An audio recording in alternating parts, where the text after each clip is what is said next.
అందరికీ నమస్కారం. ఎప్పుడు కూడా ఒక విషయం బాగా గుర్తుంచుకోండి. గర్వంతో బ్రతకడం అదేం పెద్ద గొప్ప విషయం ఏం కాదు. ధర్మంతో బ్రతుకుతూ ఉండాలి. ధర్మాన్ని మరి బ్రతికేలాగా చేయాలి. ధర్మంతో బ్రతకాలి.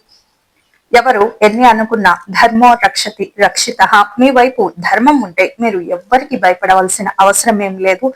సంజాయిషి చెప్పుకోవాల్సిన అవసరం అంతకన్నా లేదు. ఎప్పుడు కూడా గర్వంతో బ్రతకడం అదేం పెద్ద గొప్ప విషయం ఏం కాదు.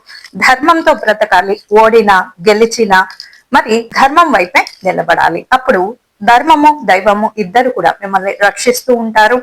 మిమ్మల్ని ఏ శక్తి కూడా అడ్డుకోదు. కారణం ఏమిటో తెలుసా? మీరు ధర్మాన్ని రక్షించారు కాబట్టి అడుగడుగున మిమ్మల్ని ధర్మము తప్పకుండా కాపాడి తీరుతుంది. కాబట్టి ఎప్పుడు కూడా గర్వంతో పెద్ద పెద్ద ఆర్భాటాలతో బ్రతకడం అదేం పెద్ద గొప్ప విషయం ఏం కాదు.